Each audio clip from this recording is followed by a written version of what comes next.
आज हम लेकर आए हैं आप लोगों को लिए एक और बहुत ही बढ़िया सी जानकारी।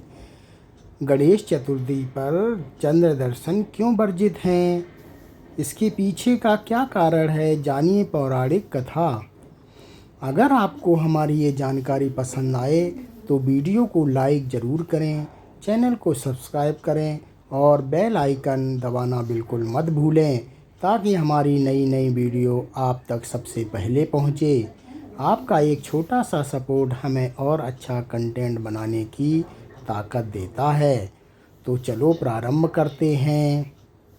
गणेश चतुर्थी का पर्व पूरे भारतवर्ष में बड़े हर्ष और उल्लास के साथ मनाया जाता है। यह दिन भगवान गणेश के जन्मोत्सव के रूप में माना जाता है। शास्त्रों में गणेश जी को विघ्नहर्ता, मंगलकर्ता और प्रथम पूज्य कहा जा गया है। किसी भी शुभ कार्य से पहले सबसे पहले गणपति की पूजा करना अनिवार्य माना जाता है। किंतु इस पर्व से जुड़ी एक विशेष मान्यता भी है जिसे आज भी लोग मानते हैं और उसका पालन करते हैं। मान्यता यह है कि गणेश चतुर्थी के दिन चंद्रमा को देखना वर्जित है, क्योंकि ऐसा करने से जीवन में झूठा कलंक लग सकता है। इस विश्वास का आधार केवल अंधविश्वास नहीं है, बल्कि इसके पीछे एक रोचक पौराणिक कथा भी है। पौराणिक कथा के अनुसार एक बार गणेश जी अपने वाहन मूषक पर सवार होकर किसी यात्रा पर जा रहे थे। उनके हाथ में ढेर सारे लड्डू थे और पेट में भी मिठाइयों से भराव था। तभी अचानक रास्ते में एक सर्प दिखाई दिया। मूषक ने सर्प को देखकर भयभीत होकर भगवान भागना शुरू कर दिया।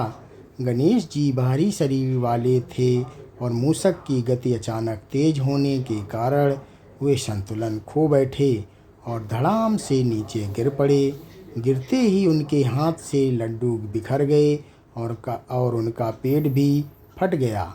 यह देखकर चंद्रमा जोर जोर से हंसने लगा। चंद्रमा का यह उपहास गणेश जी को बहुत बुरा लगा।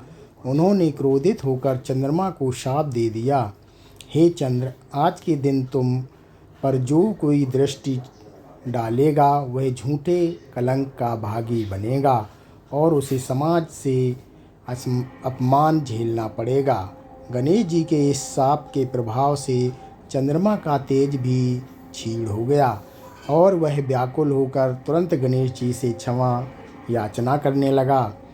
उनमें विनम्रता से कहा कि प्रभु, कृपा करके मुझे क्षमा करें। आपके शाप के बिना मैं अपूर्ण हूँ, क्योंकि मेरे बिना अमावस्या और पूर्णिमा का क्रम भी बाधित हो जाएगा। कृपया अपने शाप को वापस लें। गणेश जी का क्रोध कुछ समय बाद शांत हुआ और उन्होंने कहा, हे चंद्र, मैंने जो शाप दिया है वह अटल है, लेकिन मैं इसे कुछ हद तक हल्का अवश्य कर सकता हूँ। अब से हर वर्ष भाद्रपद शुक्ल चतुर्थी के दिन जो कोई तुम्हारा दर्शन करेगा उसे झूठे कलंक का सामना करना पड़ेगा, परंतु जो भक्ति इस दिन गणेश जी की विधिवत पूजा करेगा, श्री गणेश चतुर्थी व्रत कथा का श्रवण करेगा और स्वयं तक मणि कथा का पाठ करेगा और उसके ऊपर इस चंद्र दर्शन दोष का प्रभाव नहीं पड़ेगा। इसी कारण से गणेश चतुर्थी के दिन चंद्र दर्शन वर्जित माना गया है। ऐसा कहा जाता है कि इस दिन अनजाने में भी चंद्रमा को देखने से व्यक्ति पर झूठा आरोप या कलंक लग सकता है।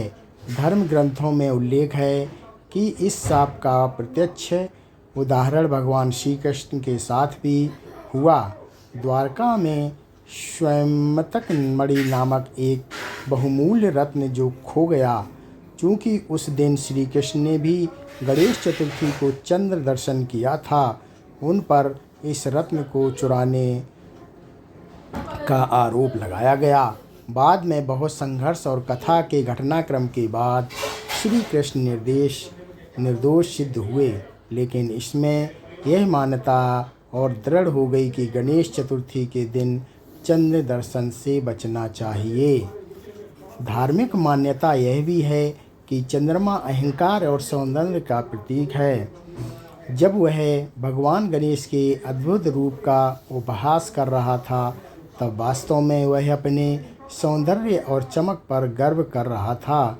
गणेश जी ने उसे यह शिक्षा दी कि अहंकार चाहे किसी का भी हो, वह पतन का कारण बनता है। इसलिए गणेश जी ने चंद्रमा के गर्व को तोड़कर उसे दंडित किया। आज भी जब गणेश चतुर्थी आती है, तब भक्तजन इस कथा का स्मरण करते हुए चंद्र दर्शन से बचते हैं। और यदि गलती से चंद्रमा देख भी जाए तो तुरंत गणेश जी की कथा का, स्वयंतक मणि कथा का स्मरण करते हैं। कथा का एक अन्य पहलू यह भी है कि गणेश जी का शाप हमें यह शिक्षा देता है कि उपहास किसी का भी नहीं करना चाहिए, चाहे वह किसी के रूप में, आकार, स्थिति या परिस्थिति को लेकर क्यों ना हो। चंद्रमा ने गणेश जी का उपहास किया और उसे शाप मिला। इसी तरह मनुष्य को भी जीवन में कभी किसी का मजाक उड़ाने की प्रवृत्ति से दूर रहना चाहिए। आज के समय में भी गणेश चतुर्थी का पर्व केवल धार्मिक नहीं बल्कि सामाजिक और सांस्कृतिक दृष्टि से भी बहुत महत्वपूर्ण है। इस दिन घर घर और पंडालों में गणपति की स्थापना होती है। भक्तजन उन्हें मोदक, लड्डू, दुर्वा और पुष्प अर्पित करते हैं। लेकिन इस दिन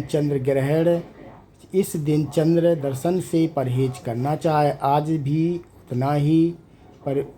उतना ही आवश्यक माना जाता है जितना प्राचीन काल में।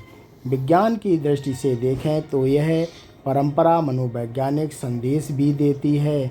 जब हम झूठे कलंक के भय का बनना चाहते हैं तो यह हमें जीवन में सतर्क और संयमित उच्चारण करने की प्रेरणा देता है। संक्षेप में कहा जाए तो गणेश चतुर्थी पर चंद्र दर्शन वर्जित होने के पीछे केवल एक पौराणिक कथा ही नहीं बल्कि गहरा आध्यात्मिक संदेश छिपा है। यह कथा हमें बताती है कि अहंकार से बचना चाहिए, उपहास से दूर रहना चाहिए और हमेशा विनम्रता अपनानी चाहिए। गणेश जी का शाप हमें यह भी समझाता है कि किसी भी कार्य को करने से पहले सोच समझकर निर्णय लेना चाहिए, क्योंकि हमारे कर्मों का फल हमें अवश्य भुगतना पड़ता है। इसलिए इस दिन भक्तजन भगवान गणेश की आराधना में लीन होकर विघ्नहर्ता का आशीर्वाद प्राप्त करते हैं और जीवन से सभी बाधाओं को दूर करने की प्रार्थना करते हैं। तो दोस्तों, ये कथा यहीं समाप्त हुई। अच्छी लगे